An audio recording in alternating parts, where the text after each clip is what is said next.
I mean, anything specific that causes you sleepless nights? What do they do that is good? What do you think you can exploit? Well, they have good players. They run well. They're big, and they're long. And it's like I tell my guys, good players. What they do is they exploit bad technique. So a really good player, and if you don't have good leverage, and you don't have your pads down, and you don't have a good base, then bad things can happen. That's what we got to focus on this week, is making sure we're attention to detail in what we do. And we of course we coach that every week, but it's just a little more important when you're going against these conference teams that have really good players. So in scheme wise, they're similar to several of the odd front teams that we've seen. Probably have a little bit more speed on the field. It's not as much size as far as overall people. But they're inside guys. Their three tackles are really big. Their nose is 6'3", 340-pound kid, hard to move, and both their tackles are both 300 pounds. So that's three big bodies inside it. Both are inside linebackers. One's I think 6'1", 250, and then 6'3", 245. So that's a lot of guys in there for four gaps. So you don't see a lot of guys just moving the ball on them. I thought Oak State did a really good job of running the ball. I think they rushed for close to 250 on them. So they had some things there that can be exploited. It's just we've got to go out and do the same thing. You mentioned their size, and I asked Neil this. How do you deal with guys across the board probably bigger than every guy you got? Yeah. In length, too, how do you deal with it? Well, you just got to do a really good job game planning and try to find, from a formation standpoint, angles. When you can't just come off and knock them backwards, you got to find angles, and you got to try to get the ball outside, and little things like that. Just what other people have tried to do to them, and but you got to, you can't just go in there saying it can't happen. You got to give it a shot. I mean, they did it last year, so they moved them off the ball pretty good. I've studied that film, pretty extensively, even though it's not the same people, it's the same scheme. But you gotta pick and choose when you're gonna be able to come off the ball and try to get an angle on them and try to knock them down. They do a really good job of moving the guys too. They don't just sit them in one spot. Like Kansas was more sit still. These guys move enough where you can't just assume where they're going to be. They move around enough where you got to account for the movement. Well, I would guess in your past you've had experience dealing with that at Troy when you would go play non-conference games where you would deal with that. So you have experience. Yeah, no doubt. Coach Brown and I working together as long as we have. We have experience in knowing like what you can do and what you can't do, and you can't do too much. That's the biggest thing. That's where we've made mistakes before. Is we try to do too much, too many good ideas, and nobody's real certain what they're doing. So, that's the hard part for him is when we come up with all the ideas of narrowing them down to what we're actually going to do. Is that the biggest challenge in an off week when you got 2 weeks to really think about how you're going to put together? Yes. You can't watch too much film. All of a sudden, you watch too much film, and you start trying to do too much. And the thing is that we've done this long enough where I don't feel like we're going to make that mistake again. Of course, you never think you are. You always think that you got it just right, and then you see how it works on Saturday, and you realize, hey, I had too much stuff in. So we are aware of that, and we're trying to avoid that.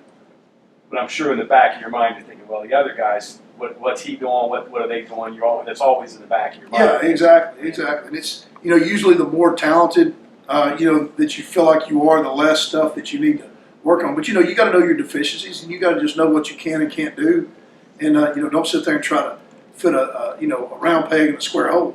You got to make sure that you're doing things that your guys are successful at. Matt, with all that's been going on with the switching around on the offensive line this year, haven't heard Kelby Wickline's name a whole lot. He's played almost all the snaps at right tackle. What have you seen at him? He's been really consistent. He's been really really coachable. He plays hard. He's been what I wanted him to be this year. That's the big thing is he hadn't graded out to the point where he's won the award but then again he hadn't been something that's really hurt us. So he's been consistent. And that's the biggest thing I ask from my guys. But O-lineman, if they've never mentioned your name all season, you've had a pretty good season. If you can go through a whole season and nobody ever brings you up and you just do your job and you just your guy's never a problem, even though you may not get a whole bunch of pancake blocks, you can be a successful offense. So I talk to my guys all the time about just be consistent, be the same guy every day, and that's what Kelby's done. He's come out and he's done that. We just got to continue to do that and continue to stay on his technique and just try to get him a little bit better every week. Matt, your process of addressing problems that you identified from the previous week, so you watch on video, then you go to the practice field, you have a certain number of reps you want to go through where it's clean before you think, okay, I've got this fixed.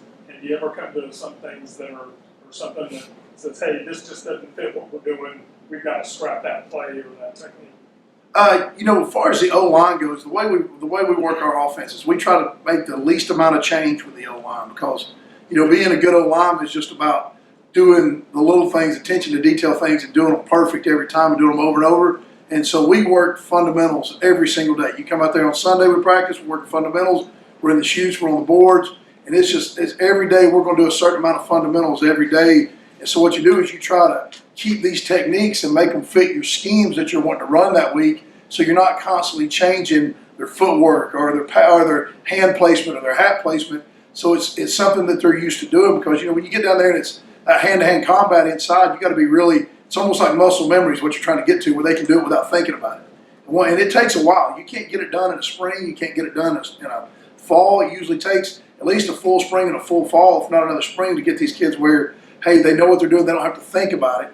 And so we're getting closer. We're getting better at that. But yeah, sometimes there's things where you just say, hey, this guy can't do that. So maybe the guy on the other side can do it, so we run that scheme over here. The guy on this side, he just can't do it. He's not strong enough. He's not flexible enough. So you do that when you just see a guy that can't get it done, then you got to move on and go to something else. As a coach, how did you handle Chase through the troubles he went to keep him with you and The biggest thing with Chase, like every time he got demoted, whenever he lost the center job, and then whenever he didn't play much at guard, every time, and I do this with all my guys. I have a relationship with them off the field, and I just bring them in and say, hey, look, man, things like this happen sometimes. Who are you? Are you going to be the guy that's soft inside, that's going to just give up and woe is me and let everybody tell you how? Are you going to be the guy that's going to keep fighting and keep working and be that person that everybody wants to be? And that's what he's done. He's responded well. He kept battling. He never let up. He never felt sorry for himself. He kept preparing every week, even if he didn't play, and it's paid off. He's become a better player because of that. Him just refusing to give up and continue to work hard. Matt Gilby sort of emerged as a surprise star of last year's Texas game after the ejection in the first quarter. Any relevance to how he played in Austin last year against those guys? He's got some history there. When his dad coached there, and he was down there for a little while, and I don't know how much that had to do with it. I think I think it's one of those things where he was thrown in the game, and I don't think he thought about it much. He just went out there and played. And then after the game, he was like, whoa, that was a pretty big deal. I got to go in, I got to play.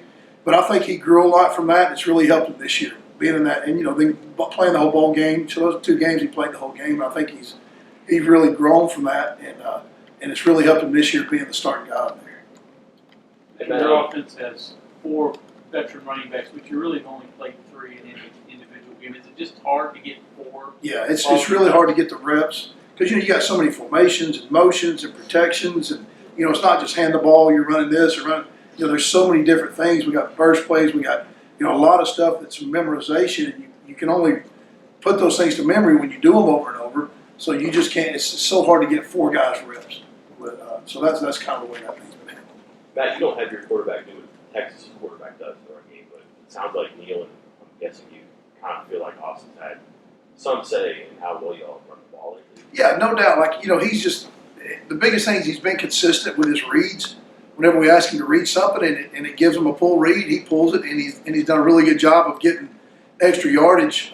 Did a really nice job in the Kansas game of making a guy miss. And, I think he's getting more and more comfortable with that. And, I don't think, we're not going to line up and run quarterback power with him on short yardage. But then again, if the defense loses their integrity and tries to, not play responsible football, he will make his read and he'll pull it and get us some extra yardage. One of the things you're looking for in this game, they have given up some things in the pass game. Is it being able to take advantage of those things in the pass game? I know Neil mentioned that he wasn't really happy with the way the wide receivers played against Kansas. Is that going to be what it's going to boil down to? Can you take advantage of things in the pass game against them? Yeah, no doubt. It's going to boil down to us being able to protect, all right, and us being able, when we run the ball, being positive yards. Not having lost yardage plays. A bad run's got to be 0. You know what I mean? So we got to do a good job of not allowing run-throughs up front, not allowing penetration. If we block it for 3 yards, we need to get 3 yards from a running back standpoint. And we got to make some people miss at running back, and we got to You know, they did a great job last year. You watch the film last year; they broke tackles all over the place. We got to do that. We got to do that. And then in the pass game, when it's there, we got to hit it and we got to catch it. And it's just we just got to make routine plays. And the receivers, you know, like Coach Brown said, I think they're gonna play a lot better this week, and we're gonna make the routine plays. And that's what's got to keep us in the game. You know, get it down to the fourth quarter, and let's make it a fight. Is it a message to the running backs not to hunt for the big runs? If you've got nothing, get nothing, and not take a big loss? Yes, yeah, because you see people against them that all of a sudden they want to try to run a little bit further, try to get around the edge a little bit, and then all of a sudden they're so fast, you try to get around the edge, all of a sudden you lose 4 yards. When you were at a 1 yard gain, you know, you just got to stick it and keep that 1 yard gain. So that's definitely something that, you know, overall as running backs that we teach them, like, hey, if it's only blocked for one, they get at least one, you know. Their secondary is pretty beat up. If you've seen enough of the guys that are actually going to be playing to sort of know what their tendencies are. You know, the games where they got ahead, they brought some guys in, the Latte game, Rice game. You can see some of those guys play, but you know, you just never really know who's going to be out there. You know, you prepare for the best, and then just, you know, then you'll at least know if the other guys get out there, if the backups get in there, if they're starting, you're going to know something about them, and you're going to make sure you've studied them. So there's enough film on those guys that have seen them play. On downs that have mattered when the game's on the line, where's the pressure come from? 4-man guys, or have they brought extra guys a lot? Or? You know, third and long, fourth and long, they'll bring more than you can block. They will bring more than you can block. But I think they've had maybe 3 of those this year so far. But they're more of getting pressure with their 3 inside guys, getting some bull rush, and then bringing the linebackers off the edge. You know, their edge guys can run pretty good. Their nickel and their wheel can run pretty good, or the rover, whatever you want to call it. So they try to get pressure with those guys off the edge. But I think a lot of the pressure comes from just the inside guys bowling and being able to get hands on and you know, just put pressure on the quarterback from the standpoint of making him not as much sacks as it is just making him uncomfortable. Okay.